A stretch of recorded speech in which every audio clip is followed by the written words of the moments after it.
me, it's now to the time of year where I'll start to play more and more games. The sole grind of just Call of Duty is coming to an end, as we're now out of that sort of mad dash to be the first for content purposes and guides and stuff like that I'm gonna be playing and posting a bunch more. Now, whether you're like me or not, and you're moving on for the purposes of, okay, I've done all that I want, or you're frustrated with the cheating situations, the servers, or whatever the case within Black Ops 6 and Warzone, whatever laundry list of valid complaints you may have, if you're still into shooters, there's not a whole ton of new, fresh options. But today, I want to talk about Delta Force, a game that's right now may not have the legs to take on the behemoth that is Call of Duty, and frankly still is wildly different, but it's a fluid feeling shooter for those interested in another option and sticking in that first-person shooter genre, and has a little bit of everything for everyone. Plus, I think COD should absolutely take a page or two out of the Delta Force book, but we'll get to all that in this video. So drop your thoughts as we go along, drop a like if you enjoy the video, and make sure to subscribe for more FPS coverage. Honestly, also let me know if you want to see more coverage of Delta Force, because I do enjoy this game, and if you'd like to see some content on it, I'd love to provide some coverage. But anyways, let's get into it. So first, let's talk about the gameplay itself. One of the big things that I feel like is really hard for a lot of shooter games is to feel fluid, and that's something that Delta Force does. One big thing that I really do enjoy about the gameplay loop as a whole is that it fills a lot of gaps in the shooter market currently for players that may be frustrated and wanting either alternatives or just doesn't have the option for something there to begin with. As I mentioned, it has a little bit of everything for everyone, and that's where this kind of comes down to. You have a standard shooter loop, you have an extraction mode, and then coming soon, you have a campaign that's going to be an Unreal 5 remake of the classic Black Hawk Down campaign. So you're going to have something for those story lovers soon. You already do have something for the sort of traditional multiplayer experience players, albeit in a bit larger of a fashion, and then an extraction mode coming along with it. That standard MP shooter loop includes kind of a conquest style large-scale flag capture mode, an attack and defend mode, which is like a checkpointed version of tug of war, and then Hill of Iron offers a bit more to the experience as well. There's no standard TDM or anything like that. It's all 32v32 large-scale combat, but the main modes can keep you quite busy. That extraction mode, again, is pretty solid, can be unforgiving at times with a TTK and some of the sort of spawn points for some of the maps that you'll have on offer as well, but the extraction mode, I feel like, is kind of like a DMZ comparison, where it's the extraction gameplay loop, but it's not necessarily as hardcore as all those other games out there that are really big in the extraction genre. It's a more, I don't want to say dumbed down version, but more accessible version here of this that makes it a nice entry point. And again, being that this is free to play, it's a pretty nice entry point as well, with a lot to do in game in each of your deployments and a lot of things you can loot and bring out and collect. Performance-wise, it's very well optimized for any system. I remember back when I went to play this at Summer Game Fest earlier this summer, it was one of those things that struck me the most, where the gameplay was fluid, and I just kind of assumed, okay, cool, they got massive PC rigs running this thing, it's a gaming expo, they're showing off what they can in the best light that they possibly can. But then it was mentioned to me by a developer that I was talking to that these were running on laptops. Not a single full PC rig was used, which kind of blew my mind a bit. That level of optimization is something that is carried over here and is stuck in the game through this open beta sort of initial rollout. So no matter what system you're playing on, you can probably run this. One of the things that I liked about the game itself, like actually getting in and sort of bringing you back game over game, not necessarily just like, okay, I'll try it out and then I'm done with it from there. There's a lot of stuff to work towards in Delta Force initially. There's progression, both your warfare and operation ranks, both unranked levels and also ranked levels to grind through as well. Sort of like your overall rank being that unranked, and then ranked if you want some extra rewards, you want some sort of extra prestige to it. That'll be something that pits you up against more players of your skill level, but has a little bit more bragging rights and visual bragging rights associated with it, along with additional cosmetics you can earn throughout those progressions. Weapon progression also is something that with the leveling, there's a lot to go along with this in terms of weapon levels to actually unlock new attachments, but one of the things that I like is the mastery camo associated with maxing out a weapon and then unlocked through a challenge after you end up getting like the ability to unlock it at that max level. There's a bunch of events that are going on, multiple going on at once, which is pretty cool, and as we'll touch on in a second, it can actually be kind of overwhelming at points because there's so much that you can kind of check through and look at in your menus. There are login bonuses, there are all kinds of different, again, event challenge bonuses and things that go along like that. There's a lot of earnable in-game currencies, which is, to a first-timer, might be something that's kind of overwhelming with how much you can earn, where it's associated in terms of different events, your overall currency and things like that. Loot boxes of sorts are there, but they're not purchasable. They're like sort of ticketed items that you can earn tickets for by completing in-game events or challenges, and then like it gives you one of X amount of weapons in a rotation, but it's only progressible through time. It's not actually associated with in-game cash. There's a great number of customization items. Everything is adjustable in-game through like calibration on your attachments. Cosmetics go pretty hard and are pretty cool to work towards. There are mastery camos of sorts, like we just mentioned, where it's that max level skin plus challenges associated to earn them.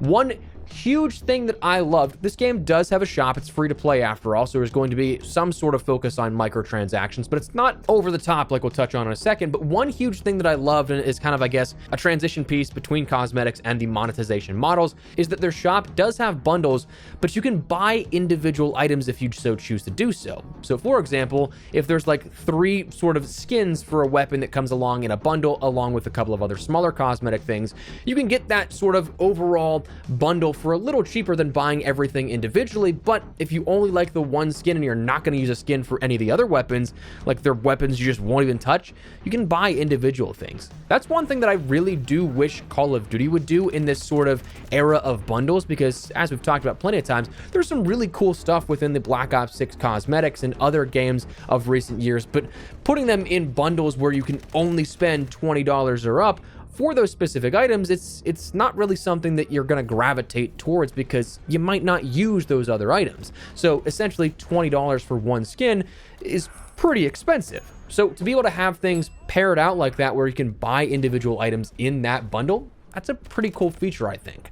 Monetization, talking about that now overall, there are no pay-to-win elements, which was definitely the big concern, I think, here before this launched into open beta, is that because it's free to play, obviously there's going to be some sort of abundance of microtransactions. I mean, developers have to get paid, studios have to keep the lights on, and for it to be something that's a supported game, the business end of things has to be viable. It has to bring in revenue of some kind. So this is something that we do have microtransactions, but again, no pay-to-win elements. You're not buying and getting pay-to-win guns outright or something like that. And everything associated with purchases are cosmetic. In fact, it's actually gotten its own sort of little marketplace type ecosystem in-game, where one cool thing that I like about this is one of the most valuable items in the game, if not the most valuable item, is called a Mandel brick. This is sort of like a high-level loot tier of things that you can extract in-game from both the operations extraction mode, and you can earn them rarely within the warfare mode too, if I'm not mistaken, but it's sort of like this high-level supply box for valuable skins. But what's cool is that you can grind these out for free. They can be tough at times, where it is going to be a grueling grind at some points, but then once you get these, you can either open them up for the chance of a rare skin for yourself, or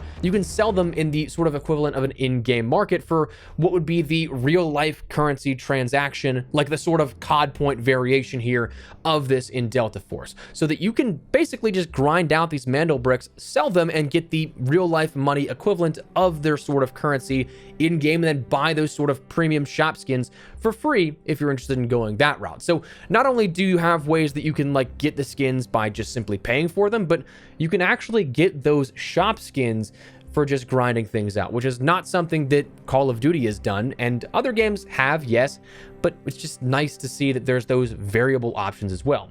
The battle passes, the premium and everything, like there's some pretty cool stuff in there, is only $10 compared to what you'll see with like Black Cell, which is $30. So there's a lot of different things that like monetization is there, but it's not the biggest focal point. Myself, I haven't bought anything either, so it's not something you have to end up doing, but it will be there. The game itself is going to be an open beta with no shutdowns from here on out, which is pretty cool. The game will build towards more platforms like PlayStation and Xbox here soon, and eventually that 1.0 release where everybody has access to everything. But the cool thing is right now there's no future wipes planned, no sort of stat resets or anything like that. You can keep your progress from now until whenever you'd like if you jump on to the PC beta. Now, that said, there are a few things that I'd say are downsides or things that you should be aware of. One of the biggest hurdles right now is that it is only PC at the moment, only keyboard and mouse as well. So this is something that while we will be seeing controller support and again additional platforms in PlayStation and Xbox here, I think planned for Q1 of 2025 if I'm not mistaken, it is a little bit limited in terms of where you'll be able to play it and who you'll be able to play against. So that is something that may be a deterrent here up front.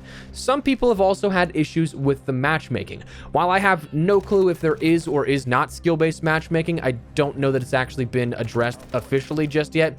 Mainly, I also don't know in-game because it's been a while since I've played keyboard and mouse, so I kind of just suck to begin with. So like, I'm not really looking too far into that, but I have heard some people having issues with the matchmaking systems here with this game that it might be the case. I also don't think that it's too noticeable whenever you have 32v32 compared to like a 6v6 playlist or something. And one of the biggest things at face value, I think, is the sort of concern that people don't trust Tencent.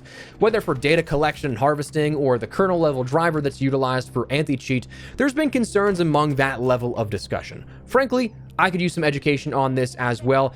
I personally don't know enough about the situation to say one way or the other definitively, like, hey, this is something you'd be concerned about or not, but I would absolutely recommend looking into it for yourself. For me, the game was already installed from prior builds, so whatever would have happened, if anything at all, probably would have happened by now in terms of like data collection.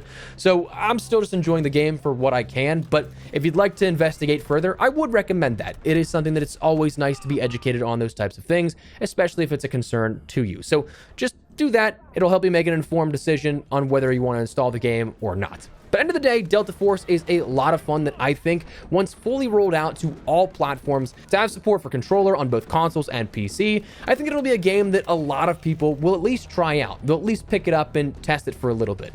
For right now, I also think that it does have potential to be a favorite for a ton of different types of players. For people who love a DMZ and a more casual experience to the extraction shooter, I think they're going to love this in the operations mode and that extraction element to it with the missions and everything that you can do there, the amount of maps that you can play on as well.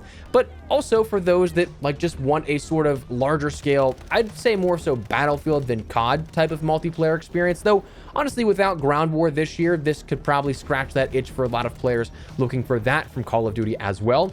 This I think can absolutely get that done. And again, of course, with that Delta Force Black Hawk Down campaign coming earlier next year, that'll be something that is incredibly fun to play with as well, a sort of faithful remaster to that game, which is a classic. So there's a lot upcoming that is right now all free to play. So at the very least, you just lose a couple of hours of your time if you want to try it out. Maybe you like it, maybe it's your next favorite game, maybe you don't like it at all, but it is something that if you're looking for some alternatives, this is a pretty solid one here to check out over the holiday break. But wanted to fill you guys in and give you a little bit of an insight into something I've been playing here outside of Call of Duty that I've been enjoying. So let me know your thoughts down below. What do you guys think of this? Liking the sound of it, gonna check it out for yourself. Whatever the case, drop your thoughts. But if you enjoyed the video, you found it at all insightful, do me a favor, drop a like on it. Of course, if you're new to the channel, make sure you subscribe so you don't miss a single thing regarding all things Delta Force, Black Ops 6, and other FPS content. I'd love to have you in the community.